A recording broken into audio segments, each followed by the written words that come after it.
الحمد لله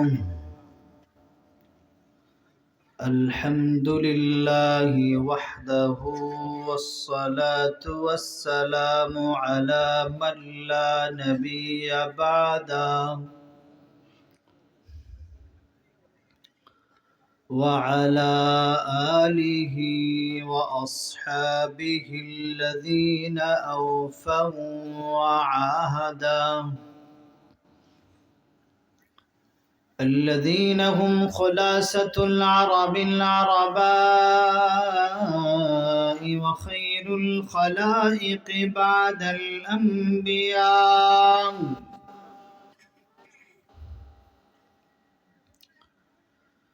وهم كالنجوم في السماء للاقتداء والاهتداء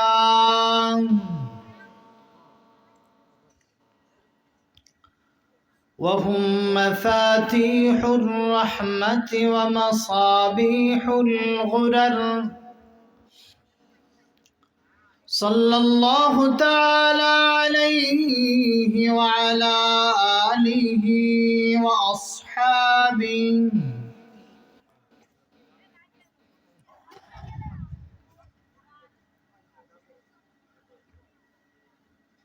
وبارك وسلم تسليما كثيرا كثيرا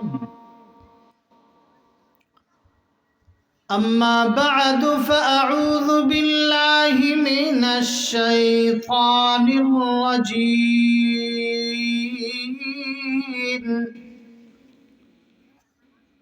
بسم الله الرحمن الرحيم قل يا أيها الناس قد جاءتكم موعظة من ربكم وشفاء لما في الصدور وهدى ورحمة للمؤمنين قل بفضل الله وبرحمته فبذلك فليفرحوا هو خير مما يجمعون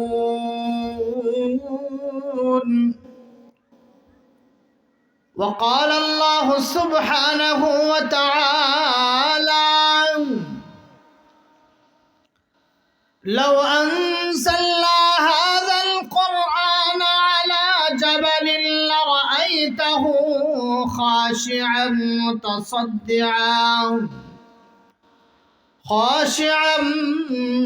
متصدعا من خشية الله وتلك الأمثال نضربها للناس لعلهم يتفكرون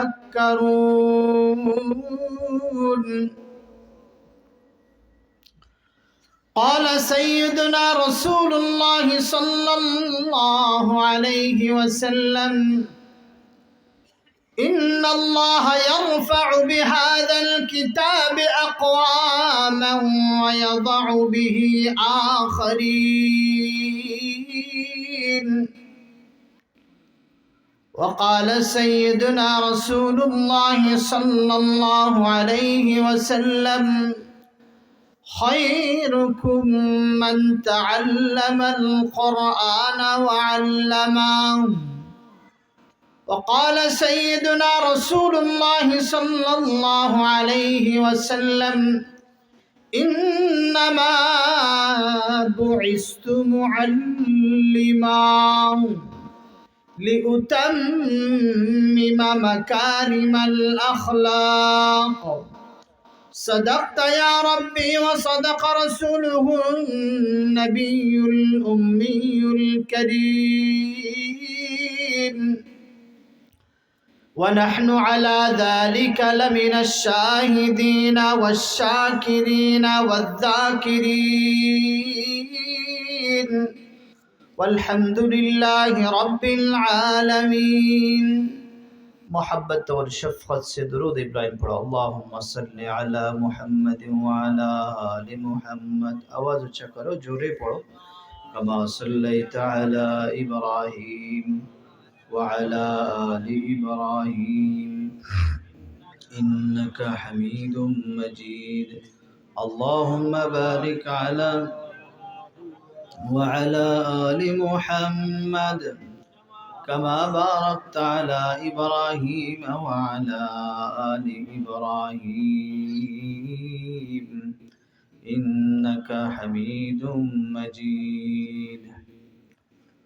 واجب التكريم حضرات علماء کرام, خصوصاً صاحب صدر اجلاس جناب مولانا کمال الدین شرکار صاحب, دیگر بزرگان عظام, طلباء عظام, میرے عزیز دوستوں, بزرگوں, نوجوان ساتھیوں, پردہ-نشی ماؤں بہنوں, آج 5 جنوری 2025 عیسوی مطابق دعوت تبلیغ کی نسبت سے اللہ عز و جل سبحانہ و تعالی مقدیہ بڑو پیر عبد القادر جیلانی رحمت اللہ علیہ نورانی حافظی قومی مدرسہ, ان کے 12تم سالانہ اجلاس میں کٹیادی کے شرگنج اجلاس میں آ کر اللہ عز و جل سبحانہ و تعالی ہمیں اور آپ کو دین کی نسبت سے اکٹھی ہو کر بات کرنی, وعاظ بیان کرنے کی توفیق عطا فرمائی. ای جنی اللہ عز و جل سبحانہ و تعالی درباری کلمت الشکر ادا کرو. الحمدللہ. آواز اونچی کر کے بتاؤ الحمدللہ. اور بھی آواز اونچا کرو الحمدللہ. ربنا لک الحمد. سربوچ آواز بولے ربنا لک الحمد حمدا كثيرا طيبا مباركا فيه. আমরা কার জন্য এখানে বসেছি? এখানে কিছু লোক বলছে, পিছনওয়ালারা বলছে না, ওই যুবক কোনার যুবকগুলা বলছে না, সবাই বলেন কার জন্য বসেছি এবং কার জন্যই বসবো? আয়োজকরা কার জন্য আয়োজন করেছেন? আবার উঠবো কার জন্য? এজন্য রাসূল বলে কুমু মাগফুরান লাকুম, বলেন সুবহানাল্লাহ. আওয়াজ দিয়ে বলেন সুবহানাল্লাহ.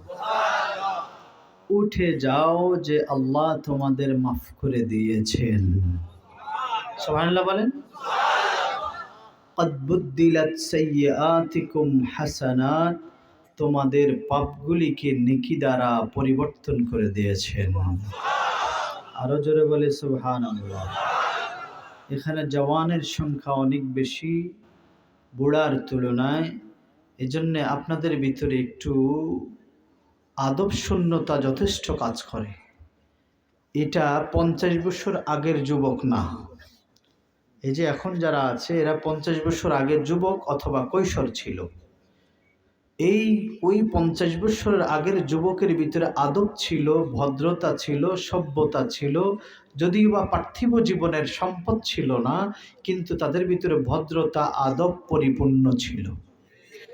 এখনকার জমানায় পার্থিব জীবনের বহু কিছু এসেছে, মোবাইল সহ হাজারো দুনিয়াবি উন্নতি হয়েছে, কিন্তু চরিত্র আর ভদ্রতার অবনতি হয়েছে.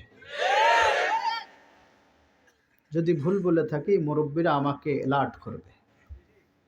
আব্বু আমি ভুল বলেছি? চশমাওয়ালা বাবা, বাবা তুমি বলো, ভুল বলেছি? না, এই জমানায় সব আছে, প্রীতি নাই, আদব নাই, সভ্যতা নাই। প্রীতি নামে যা আছে এটা বাস্তব প্রীতি নয়, ধোঁকা প্রীতি। কি প্রীতি? সবাই বলেন, আরো জোরে বলেন, ধোঁকা প্রীতি। আমি আজকে কিছু প্রীতি সংক্রান্ত কথা বলবো, যেই প্রীতি, যেই প্রেম, যে ভালোবাসা আমাদেরকে দামি বানাবে, সেই প্রেম আমাদের দরকার আছে না নাই? যদি থেকেই থাকে, আমি দুই হাত জোড় করে প্রত্যেককে বলবো, আপন আপন খালি জায়গা পূরণ করে সামনে আসুন, এবং বাহিরে যারা দাঁড়িয়ে আছেন আমার দৃষ্টিগোচর হচ্ছে, এবং মেন রাস্তা পর্যন্ত যতজন যেখানে আছেন, আদর ও সোহাগের সুলভে আমরা একটু এগিয়ে আসি, ভিতরে চলে আসি ইনশাআল্লাহ। মারহাবা বিকুম। আপনাদের কোটি ধন্যবাদ, বলার সাথে সাথে আমল করতে শুরু করেছেন, আপনাদের ধন্যবাদ। ভাই, বাহিরে যাওয়ার জন্য তো আপনাদেরকে বলা হয়নি, এরা কেন বাহিরে যাচ্ছে? আপনার কি উল্টা গ্রুপ নাকি? এটা তো আবু জাহেলদের স্বভাব, হেদায়েতের দিকে ডাকলে উল্টা দিকে যায়। হ্যাঁ, নাকি এদের আব্বা আম্মারা দিন মসজিদের বিরোধী ছিল? আপনারা এখনো বাহিরে দাঁড়িয়ে আছেন, ভিতরে আসেন, কামিং। রাস্তায় যেনারা দাঁড়িয়ে আছেন আপনাদেরকে নাম ধরে বলতে হচ্ছে, আমার চোখ ওই পর্যন্ত যাচ্ছে, তাই বলছি।